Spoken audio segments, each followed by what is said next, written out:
Welcome into episode 2 of the North American Hockey League podcast, Short Shifts. We are recording here on, what is today? Wednesday? Is today Thursday? What is it? Wednesday? Holy moly. That just shows how long we were at the showcase, which was an awesome event. Just getting over that a little tired, but it was awesome. We saw, 58 games or so out there. But anywho, I'm Brandon Hofstra. Thanks for tuning in and listening in. Joined by Christian Larson and, drumroll please, help me out. Vinnie Paracelli. No, we're not done with his full name. Give me a drum roll over there. Come on. The newest dad in the North American Hockey League family, Vinnie Paracelli. Thank you. Daddy P. Yeah. Daddy P. Just say, so, as you guys know, but the listeners would not, we had a nice little Zoom call, whatever it was, like the night before. Tuesday. Yeah, here's how the showcase is going to work. We're going to do this, that, and the other thing. And then, 3 hours later, my daughter was like, nope. So that was Tuesday night. So Tuesday night, we're FaceTiming, me and Christian at the hotel, you at your house. Your wife, Alicia, was chirping us. She asked how many dummies it took to put in a light bulb because we couldn't figure something out while talking over the phone. Water broke 4 a.m. that morning, but welcome to the world. Please tell the listeners your baby girl's name if you'd like to share that information. No, it's fine. Mila K. Paracelli came to us Wednesday at about 1:30. So, first day of the showcase, right in the middle of, all heck breaking loose. I remember getting phone calls in the delivery room. I'm like, guys, I can't help you. I don't know what to tell you. Figure it out. Me and Christian running around like chickens with our heads cut off because it was our first showcase, period. But, yeah, we can't congratulate you enough. I couldn't imagine what the feeling's like. You must be still happy, obviously excited, scared maybe. Terrified, yeah. Terrified. You had to change your first diaper, which you told us about, which was pretty funny. I've gotten the hang of it quick. It's been a week now. I've gotten the hang of it, but the first one definitely rocked my world. I was like, whoa, hey now, this is no. Like I said, like we all said, congrats, Vinny. We are more than excited for you. We can't wait to meet her someday. But yeah, so you missed out on the event, which obviously you probably followed along online and stuff like that. Christian, your first event, so I'll let you kind of take it away first. But talk about your experience at the NAHL Showcase here 2022 at the Super Rink in Blaine. Yeah, flying in and getting to the hotel Tuesday night, running over kind of what the plan was for the next 5-6 days. I was pretty excited. A little nervous. Obviously, there's a lot going on, and there's so much excitement built up around the event. And then we got rolling Wednesday. It was kind of a blur. So many games, so many interviews, and then it, day on, the next day, kept getting more comfortable with it and seeing kind of the potential that this event has and what we were able to do to showcase it and showcase these players. It was rewarding to see all those teams and all those players get out there and showcase their talents to scouts, and for us to be able to try as hard as we can to even further that promotion was a privilege to be a part of. So an incredible event. Couldn't have said it any better. Like I was saying a little bit earlier, 58 games, I believe, played over a 4-day span. 2 of those out of, out of league games, as USA NTDP 17Us were in town 2 nights in a row, which was wild. I don't think I've ever seen the Super Rink that super packed ever. Obviously, that was my first showcase, as well as I stated a bit ago. But me and Kirsten Kroll were right next to the Johnstown bench, and there was a barricade put up, and people were just like, yeah, forget that, and went right around it, and then came around the side. And so we were literally right next to the bench, and I look over, and there's 1,000 people next to me on the ice level, and we're like, how the heck did all these people get down here? And so then Johnstown is trying to come back on their bench, and they're like, hey, sorry, excuse me, sorry. And I said to Dunks or whomever on their staff, I'm like, why are you saying sorry for going onto your own bench? I'd be like, get out of my way. You aren't even supposed to be down here. So then the second night, when Maine played them, we parked over on the Maine side and put a barricade up. We had the staff there, so shout out to the Super Rink staff. They were nothing but professional, top level all week for us up there, which is obviously why we play and do a lot of stuff with them up there. But put a barricade up this time, expecting Mark to come down and hang out because he was on the other side where we were last time. But it was just Kirsten and I hanging out, so people were staring us down like, why are you guys back here? What are these people doing? But pretty cool. It was pretty cool too to see Maine walk away with a big statement win there, 7-0 final. And I know you two are working on a side project right now. Had Coach Pinch mic'd up. I ended up being in the locker room after shooting some video, and it's pretty funny. So I can't wait for you guys to get that out on the social media channels to show the fans. Stay tuned. Stay tuned. Yeah, that was one of the very few games I got to watch in its entirety, and it was just from the get-go, from the jump, Maine just had that extra bit of just energy, and I believe I think they played the day before. Yeah, there was 15 games the day before, so like it was back to back for them as well as it was for the NTDP, and right away that first period they set the tone, and after that, I mean they just got on a roll and just kind of kept going, and then like sometimes like I believe the announcer said like, you can never count out this USA team because they're some of the best kids in the world. Right. But the main guys, I mean, 3-0 after the first. I think it was 6-0 after the second. Like they didn't care. Yeah, like they were out for blood that night. Yeah. And they made sure they put on a show in front of all those fans. Yeah. I ran into a handful of them right before they were going out because they were wearing those red, white, and blue jerseys. And they say Nord's going across them, and they're like, let's show them what the NAHL is made of. I'm like, oh, let's go! Like I was ready to run through a wall for these guys. Like, put me out there, coach. Let's go. Come on. But pretty cool to see that happen. I mean, gosh, where do we even start? Day one, it was just a lot of games going on, and we had 4 teams come out of that showcase, and almost one from each division that came out undefeated. Oklahoma out of the South, Amarillo out of the South, Janesville Midwest, and Austin Midwest all came out 4-0, and 4 teams coming out undefeated is pretty cool to see, especially at such a big event like that. Yeah, so I mean, I think the one thing too you got to look at is the 4-0 teams, Austin and Janesville. I believe it was day 4. Janesville played North Iowa, who was 3-0 to that point, and Austin played Chippewa, who was 3-1 or 3-0 up to that point. So you had, going to that last day, you had 6, 7, 8 teams that were 3-0 trying to go 4-0. So I mean, like you had teams that just had a heck of a week.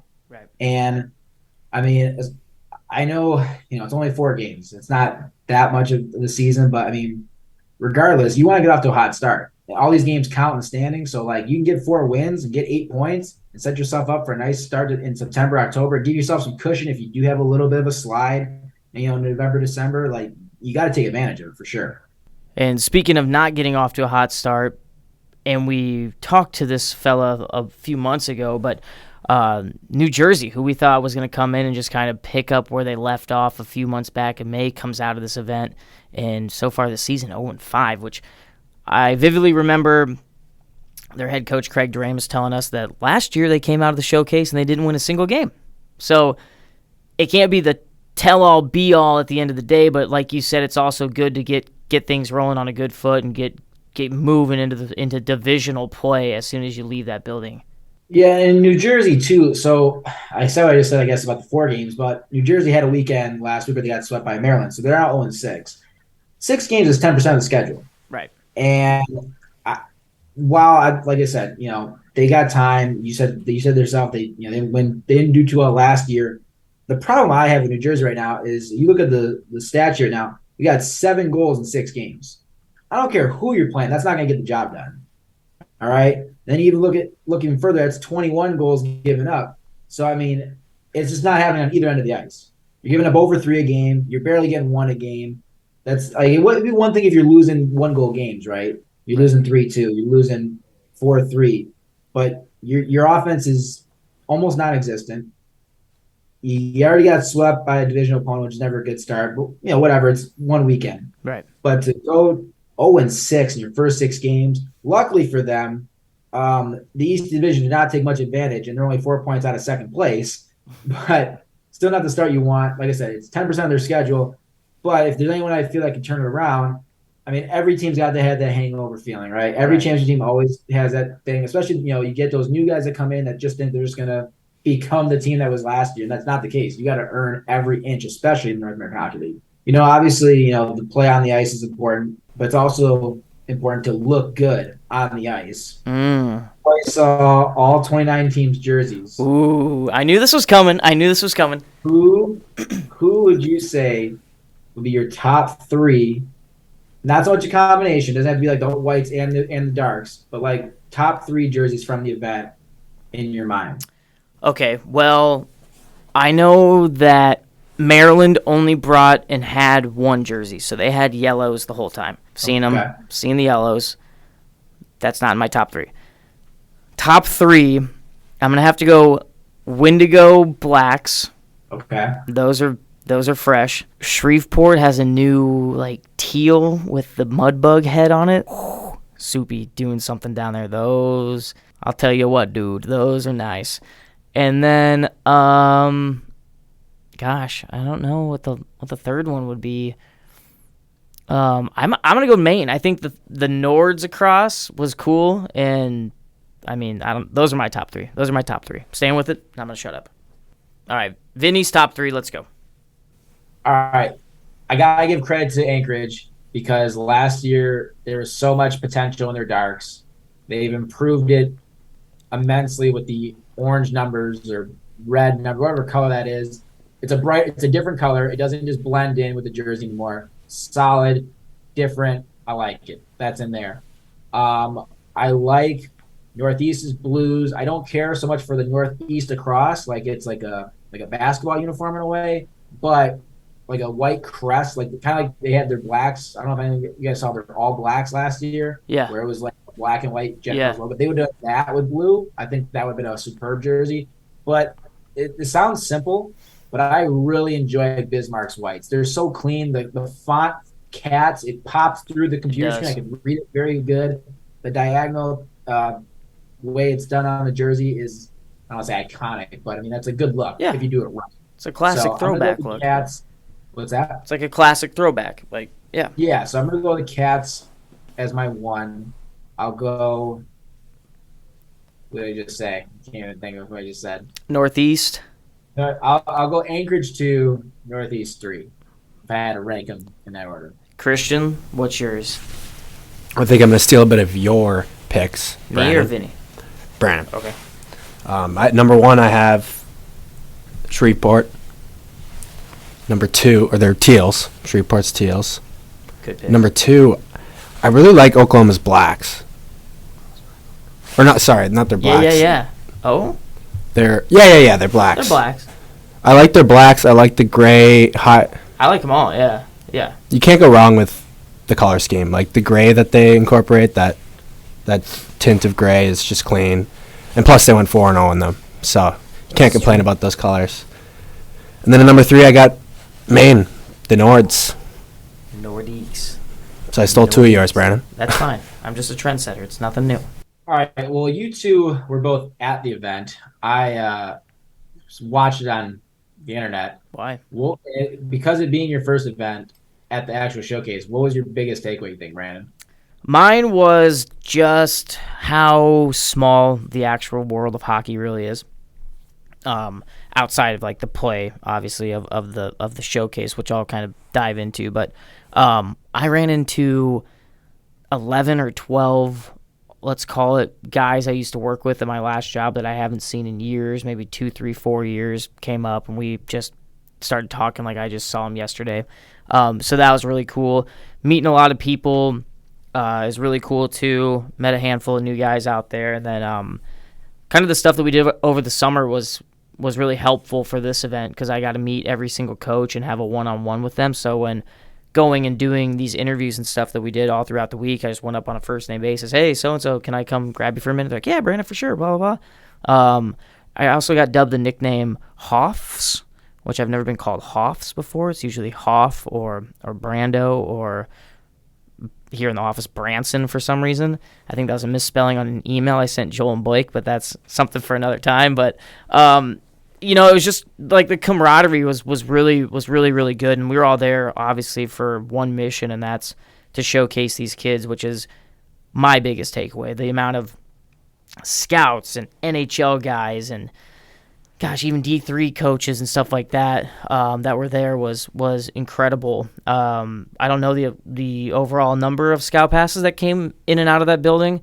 Pardon me, but just this. It's called the greatest show on ice for a reason, and obviously we saw that firsthand how great of a show on ice this really is, and it's just from sun up till sundown, just nonstop hockey. And if you're a hockey fan, like, make it out next year, because it's worth it. You definitely get your money's worth. You definitely get to see some of the best players in this age level in the United States, and scratch like half of the world as well on top of that. So yeah, it was a real spectacle, and it was just overall an amazing event, and that's what I took away from it. And then on the ice, you can't top the competition out there. You see the next wave of D1 hockey players, the next wave of NHLers playing out there, and it was awesome.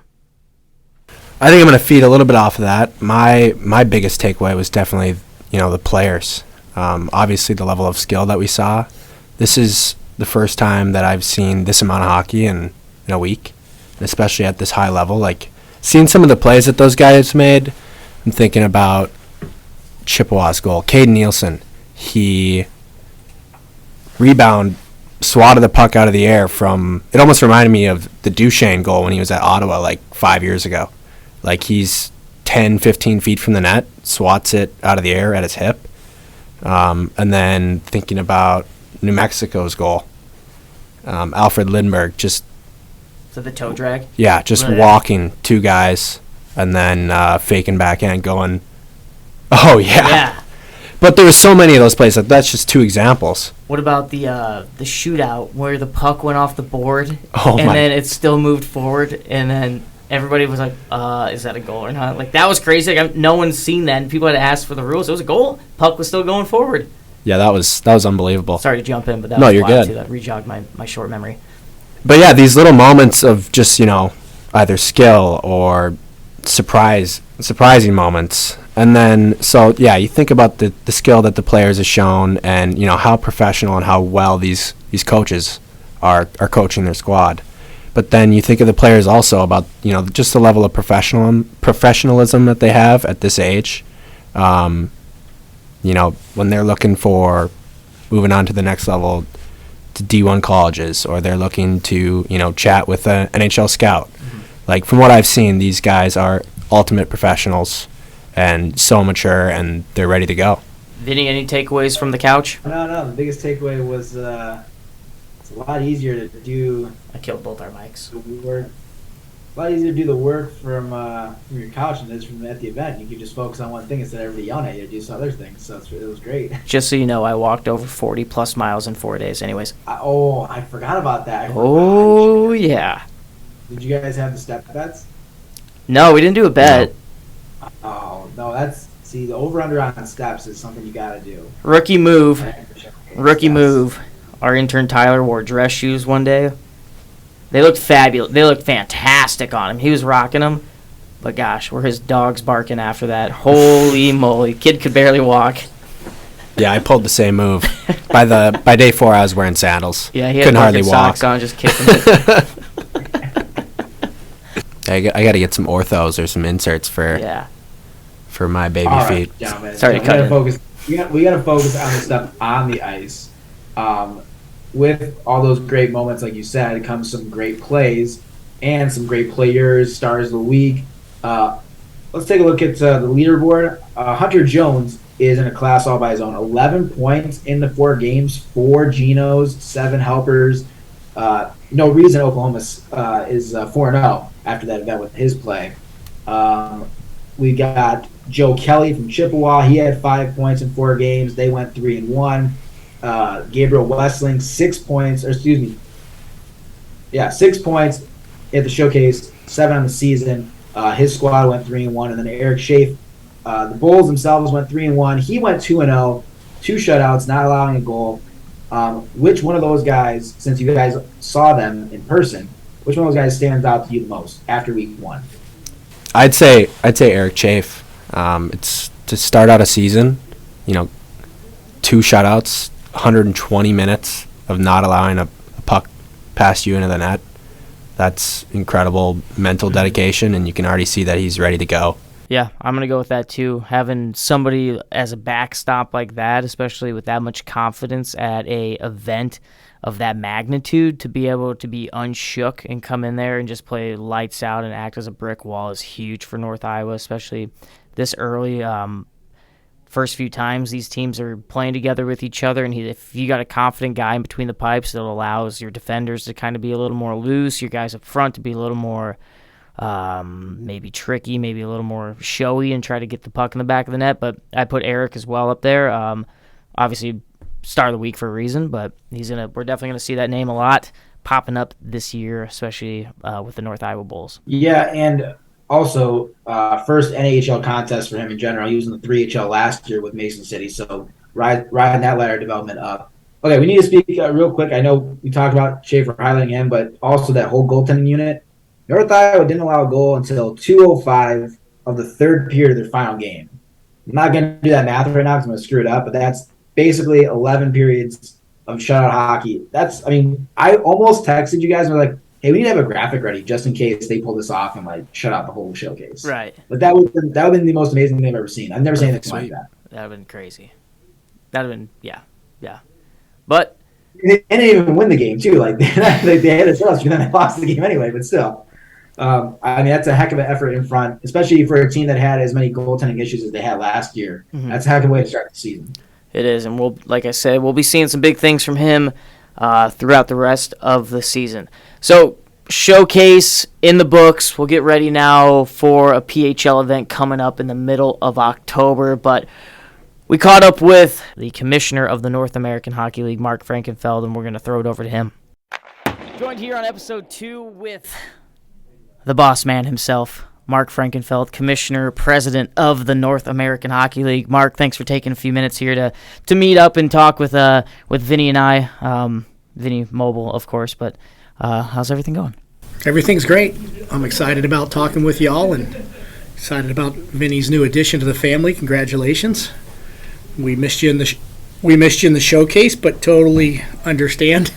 Totally understand. So congratulations. She's a showcase baby. That's good. We're going to talk about that too, obviously, but you touched there the showcase. Obviously, we all just got back on Sunday, Monday. Let's just jump right into it.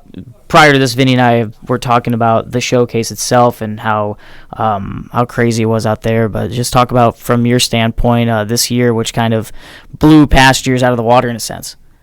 Well, I think everybody's been talking about the showcase if you're in hockey lately. But this event was it was interesting. You're looking at the first full year really getting out of COVID. Even though last year, COVID had kind of moved on, there was still, not the coast wasn't completely clear. And so this was kind of the first full summer, and this will be the first full season, really, coming out of COVID. But the event, sometimes you just don't realize how special things are. And, I think if there's anything good that came out of that COVID, realizing how special it is to be face-to-face with people and around the sport that we love, and see a lot of the Division I and Division III and NCAA and all the hockey folks at the building and at the Super Rink.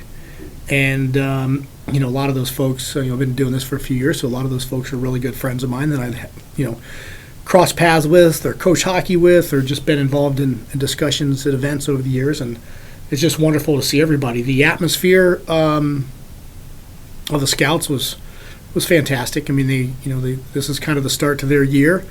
They were there in droves. Very impressed with the numbers. They came in like clockwork. They knew what to do. They knew where to go. They knew who to get information from. They had a list, and they were going from rink to rink and checking it. So it was full go. We had our young guys, our PHL guys there, and with our partnership with Minnesota Hockey. So we had about 120 youth teams at the 14, 15, 16, and 18 level. And so the PHL was, clicking on all cylinders. And just a lot of great competition. We were utilizing a couple different facilities, even though the Super Rink has 8 rinks. We had enough teams in there. We needed a few more. Right. And just seeing that part of our family was fantastic. There's some people that have been in the Prospects Hockey League since the day one. Right.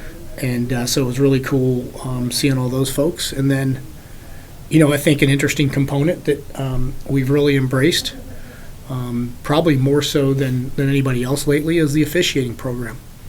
And we've added all kinds of resources to player safety folks and officiating folks and development folks and training folks and recruiting folks and resources. And boy, they were working. And really kind of just all in the same boat, rowing in the same direction. Right. It just really felt like. So it was an unbelievable event, and those are long days. Right.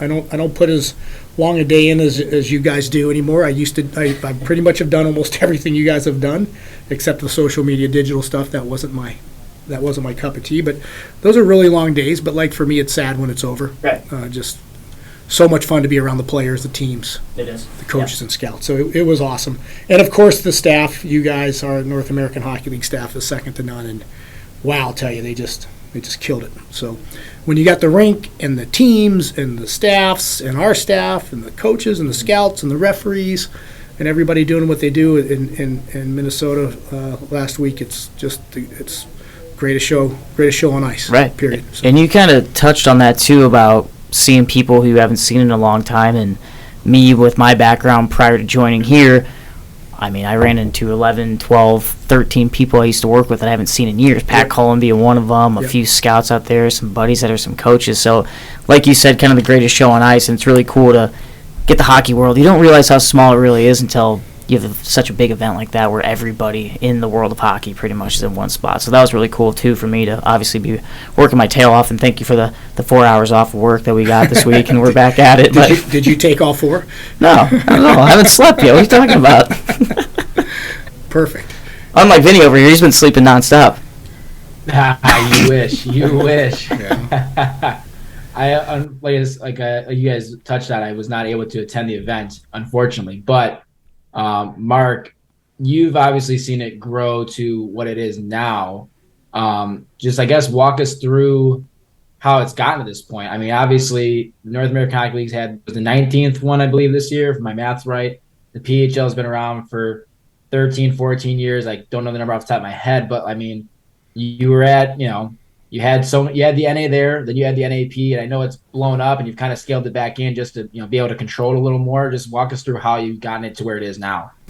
Well, you look at the origination of the showcase. It came back in 2003, and it was created when we had a large merger of junior hockey leagues in the country to come under the North American Hockey League umbrella. There was the America West Hockey League. A couple of those teams that are with us now in the NA were there at that time. Bismarck, Fairbanks. Forgive me if I'm forgetting somebody. And a lot of those teams are in the 3HL right now too, so they're still in our family. Helena would be a good one. Bozeman, stuff like that. And then there was this league called the Continental Elite Hockey League, which was Ohio, Michigan, Cleveland kind of a based league. And really, I think Youngstown's the only team that still remains from that league. That was like the Dayton Gems and the Traverse City North Stars and the Sioux Eagles. Those teams kind of came out of that world. Alpena a long time ago. And so we created the showcase, and the showcase was kind of founded under Tom Briggle and Bismarck and another gentleman, Kevin Hartzell, I think, had a discussion. They kind of came up with this idea to do the NA showcase. And at that time, I was a coach in the NA, and was in the very first showcase in 2003 as a coach.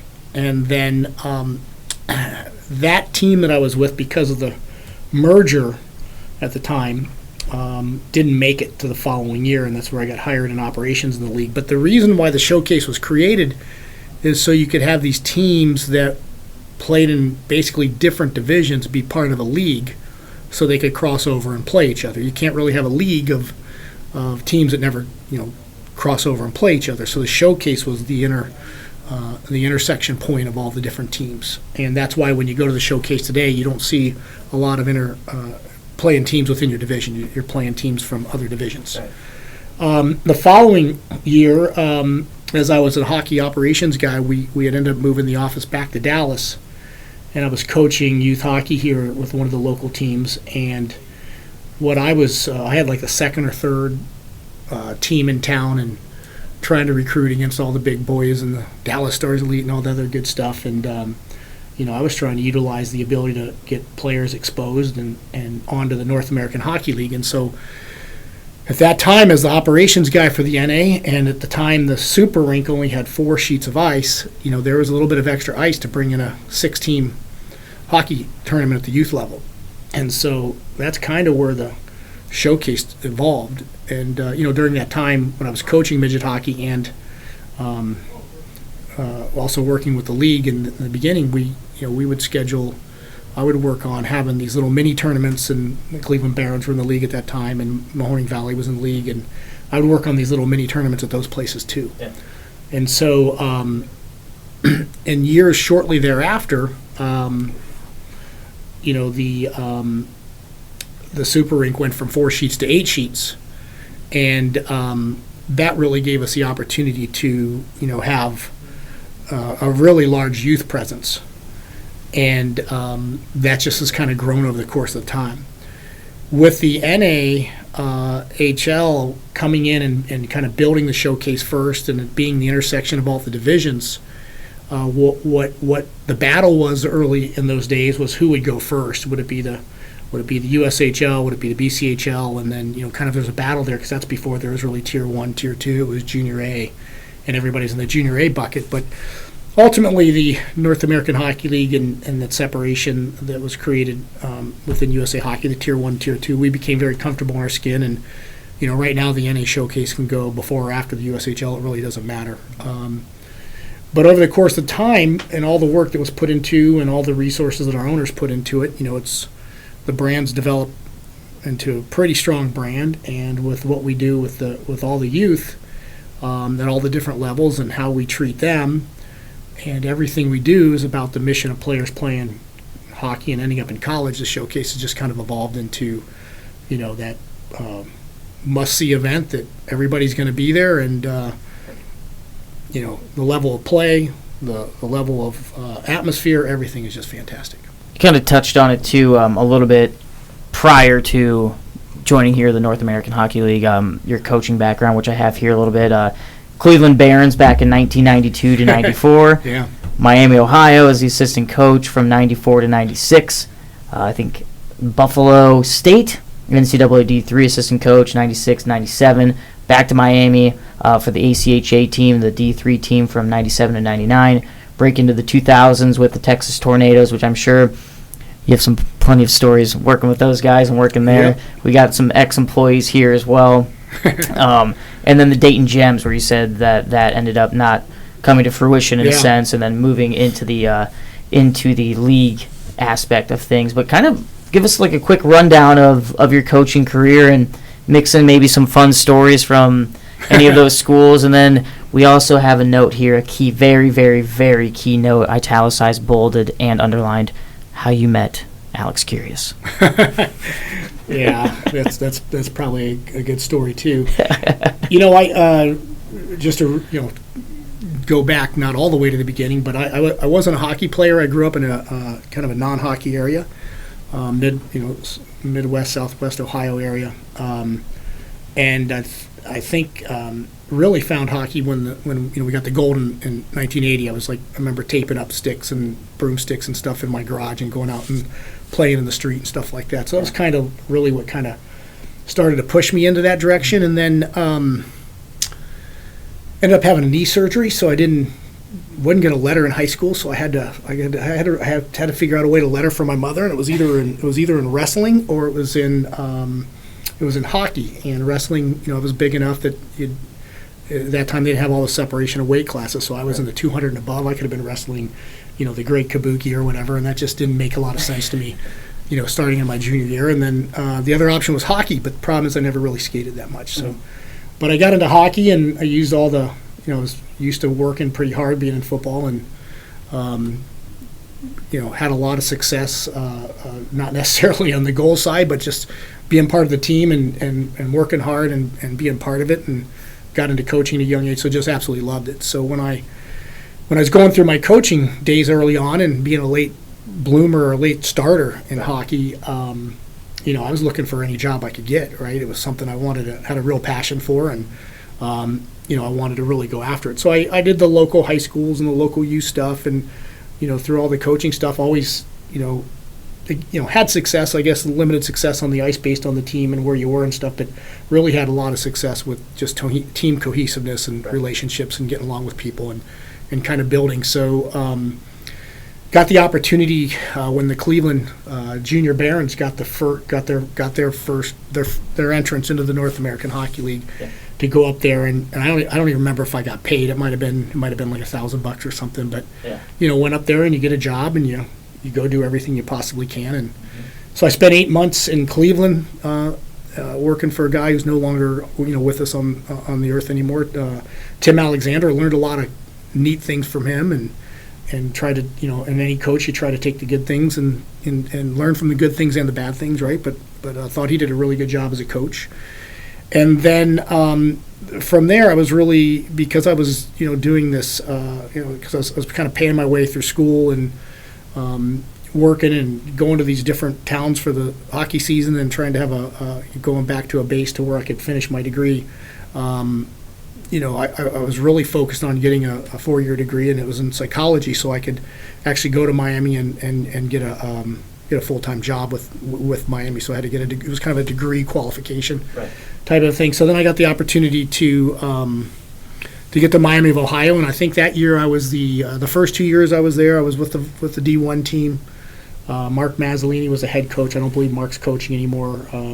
Bob Motzko, who's at the head coach of the University of Minnesota, and Coach David Lassonde, who's the director of goaltending, I think, for USA Hockey. But I saw both of them last weekend, which was fantastic. Right. So I was around some pretty good people there, and then a guy by the name of Mitch Korn, who's a director of goaltending for the Islanders right now. He's been in the NHL for a little over 30 years now. He was a big supporter of mine and helping me get to this path. So I think when I went back to Miami of Ohio, I coached a club team. I was a volunteer assistant for the varsity team. I think I ran the referees program. I was the first ever Division I intercollegiate women's precision skating team liaison with the university, and I don't think I left the rink, and I don't think my skates were dry the whole time. So it was, as a younger guy, it was a lot of fun. Yeah. It was a lot of fun. At that point, I got the chance to coach Division III hockey with a buddy of mine up in Buffalo. And it felt like I was there for a lifetime, but it was only 8 months. Buffalo was an interesting experience, but it was a lot of fun. Got to do it. Yeah, Vinnie might know. I got to recruit in a lot of rinks and got to see a lot of things. And then, after a year of that, I got a chance to go back on more of an administrative side at Miami of Ohio. But from Miami of Ohio, I started to get the itch to get back out, and got the job in Texas in '99 to be the assistant coach, associate head coach, to eventually with the Texas Tornado, the first ever team in the South. And that first couple years, we flew to every game. Wow. And we flew every team in, and so I managed all the flights and all that different stuff along those lines. But that was a pretty crazy time as a young guy, just really having fun. Yeah. And just really pursuing his passion, and moved to Texas in the summer of '99. You hear stories about the dirty South today, and lived in it when it was a much dirtier South. It was just a different brand of hockey, and it was a different time, right? And thank goodness we've all evolved. But I met my wife the day I drove to Texas. I asked for directions, and ended up marrying her, and we've got a family together and been down here for 23 years now. So I think the biggest piece of that whole story, I think, is all I really wanted to do was coach hockey. When I got the job, after Dayton failed and I had a dispersal draft on Christmas Eve, just moved my family to Dayton, Ohio. My oldest daughter Charlie's being born that January. I'm jobless, paycheckless. I've got a new mortgage. I never was able to sell the house that we had in Texas. All those things that coaches run into. And the league, I think, Pity hired me to be the operations guy at the time. But all I wanted to do for the next 3 years was coach hockey. And so I stayed on as the ops guy, and that's where I got into the midget stuff. I was trying to stay on the ice as a coach and still do the operations stuff for the NA. We moved back down here to Frisco, Texas, and there was this one summer they went through a search, and it was after I was the ops guy for about 3 years, and I still wasn't sure. I still thought I wanted to coach hockey, and wasn't 100% sure that I wanted to do anything else. But they're like, this would be a good time if you want to apply for the commissioner's job, and I didn't do it, and they had another applicant in, and he got hired, and he didn't last very long. And at that point, we're going into November, and I'm the ops guy, and I'm kind of managing all the pieces, and I'm like, well, you know what, I probably need to go after this job as a commissioner. And there were a lot of things that needed solved at that time, and there were a lot of teams that would come in and out every 4 years. It was like high school. You'd be a teacher. Every 4 years, your team would graduate and disappear. Or hopefully, they made it that far. And so, one of the things I think that kind of really worked out is we kind of got to the point, where they wanted me to the owners wanted me to solve a bunch of stuff, and I kind of wanted them to focus on, understanding. At that time, I really didn't understand, many of the things that I do now, but at that point, I could see that there was a financial decision based on business and hockey and the players, and we really needed to get the right ownership groups that were really focused on what's best for the players and know that this is a huge financial risk, and just be really passionate to it. And so, through that evolution of being a coach and only wanting to coach and finding my way to Texas and meeting my wife and meeting Alex Curious and all those great things, all I wanted to do was be a hockey coach, and ended up in the operations side, and then ending up using probably a lot of the experiences and skills and stuff of managing teams as a coach, and taking it into the boardroom and just being in a boardroom with a bunch of great people.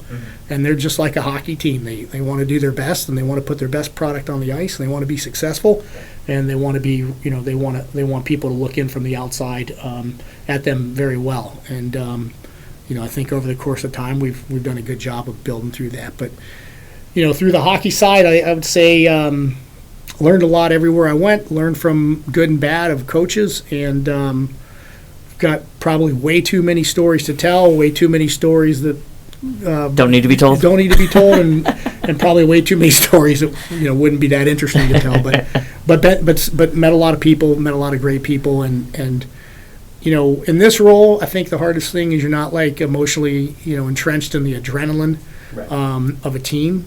But when you sit back and you look at how well of a job that we can do as a staff and as a league, and how it can impact the players and all the great things that they can go on to do in hockey and education and family and community based on what we do to facilitate all the league operations. I think that's very rewarding. It's different than on the ice coaching, dealing with instant corrections or successes and failures in that emotional part. But I think it's very rewarding, and what we've evolved to do. So, but I think you look through it all, and that's where we got to where we are today. It started for my experience in '92 with the league, and I've coached Division I, Division III, but mostly been with the North American Hockey League for the majority of my life. Right. And it's kind of crazy. All three of us here kind of have had that same transition from working from a team to now working at the league level. So, obviously, me, the freshest one out of us three that has come from a team and then now moved on to working at a league level, there's definitely a difference where you're, like you said, like your main focus is just on that team and how that team does, and now we oversee X amount of teams and X amount of leagues and stuff like that. So it's always interesting to hear everybody's take on that. And if you remember, one of the first things that I ask you guys when we go through the interview process is, all right, this is not a team. It's totally different, and we go through that. And at least if you can't accept it after you're here, at least we talked about it before you got here. Right. You knew what you were getting into. But like, I think you guys have shared. Obviously, you guys have both just shared the success of what we do in the league and what we do with our brand, and most importantly, of how you've helped, the players and getting recognized and their ability to move on. So it's very rewarding. One piece of advice I'd give to anyone that would come from a team side of things and work for the league, the one positive I can tell you is that you're going to go to the championship every single year. You're going to make it to that final game. So you got to look at it that way for sure. You're going to be there for the hoisting of the cup, no matter what. You just might be taking a video. Right? Yeah. You might not get a ring, but you're there and you maybe touched the trophy. You might be forgetting to turn the microphone on for the commissioner. But wait, that was Peter. He's not here right now. So. Obviously, like we kind of talked about, you've coached in this league, you've worked in this league for quite some time. Any memorable players that come to mind that you coach? And there's a handful that I can even say or think of off the top of my head that you coach who now have moved up in this league and are now coaches in this league, coaches in the NA3HL, NCAA guys, stuff like that. But how cool is it to see players that you coach or had a part of their lives in hockey now move on to like higher levels and working with them continuously to this day? Well, it's interesting. There's a couple of ways to kind of answer that. I coached at Miami of Ohio, and there's just a heck of a lot of folks that I met through there that are involved in the coaching. I mean, there are coaches that are connected through that community, and it's fantastic to see those people all over the place. Right. And I look at folks that I've coached or I've met through this role, and it's very similar. They're everywhere. Mm-hmm. But even at the showcase, last week, you see Jason Guerrero, who played in the first 2 years in Texas, mm-hmm. and I see him, at events. He's been a Division I college coach for a heck of a long time. He does a great job, and I believe he's back at Northeastern right now. Craig Fodrell, who's our Bauer rep, get to see him quite a bit, right. And those are just some pretty cool experiences. Another guy that coached in Texas in those days in this league, Richie Hansen. He's at USA Hockey. Yep. So you just see guys that are out there that are still involved in hockey, mm-hmm. all over the place. Players in the league that you kind of think about. Pat Maroon's a great example. Obviously, he's an easy example, but right. I remember that was my first year as commissioner. They won the Robertson Cup up in Fairbanks, Alaska. I dropped the puck with Sarah Palin. Watching Pat wear the Sherwood pleather, varsity jacket in the airport, holding the Robertson Cup up. Just how great of an experience that was for him. Mm-hmm. And now looking, it's not really about where Pat Maroon is now, but if Pat Maroon wasn't where he was now, that experience for him is second to none. Right. So that stuff is pretty cool. Yep. It's pretty cool. But there are owners that I've been involved with for a long period of time, and I'll tell you, I give our owners all the credit in the world. You hear me say it all the time. They take a huge financial risk to provide a reward, and it's all to the players and community through the sport of ice hockey. And so, at the end of the day, they're the ones that are the most important here, and they are just so about giving back to the players that they don't even want any credit ever. And so I think at the end of the day, with some of the owners that have been on the executive committee and been just supportive over the years too, there's those relationships too. But there are so many aspects of it, whether it be through people I've met through, working here in the office. I've got staff members that have been here forever. Okay. This is a little family as well too. So everything we've tried to do has kind of been more along the lines of that community type of family product, and that's been a great been a great experience to be part of. Speaking of family, there's a rumor. It's not really a rumor because I know it's true, but basically you were running this league out of your garage or out of your house. Yeah. Bring us from there to where we are now. Yeah, it's I always say, and my joke is, we were running the league at one time out of my parents' basement. But if you know Texas, my parents don't live here, and there's no basements, and so there was a room above the garage that gets turned into a movie or a studio room or a kid's room or something like that. So there was a time when we were just trying to figure it out, and we had a couple people on staff, and we had to cut deals with the equipment supplier companies to pay half their salaries, and we were running the league out of the room, the 420 square feet above my garage in Frisco, Texas. And, Alex worked there, and I think a guy by the name of David Lee worked there, and Lynn worked out of, just kind of wasn't like an everyday office, except for Alex. He had trouble. He just showed up all the time. He's really good at that. So, legend has it he's still haunting those halls. Legend has it, yeah. But it was we had a very low salary. We had very low overhead, and we were just trying to be the little engine that could, with growing from 17 teams with a lot of instability, with a lot of moving parts, with a lot of, man, I got to find a new team because somebody's not going to be here next year. To, we've got a pretty nice office set up down here in Dallas. We've got 16 folks on staff right now. We've got 4 in the media, digital media, social media department, hockey operations, administrations, officiating, player safety.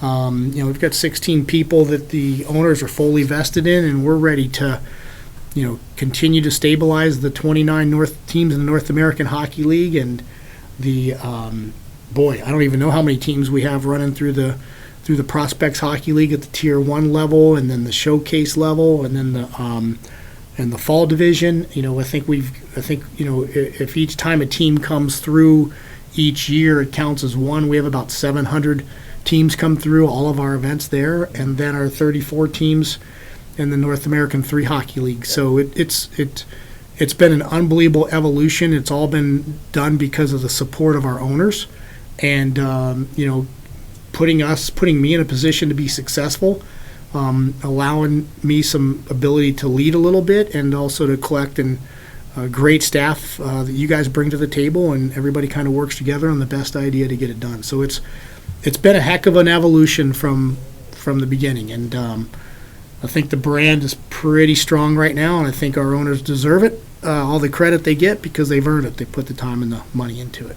Obviously, you just finished up the NAHL Showcase, more big events coming up, top off the end of the year with the Robertson Cup, but just what your after that statement kind of event that we just finished up, how high are your expectations, and how much do Vinnie and I have to worry coming up for the rest of the year?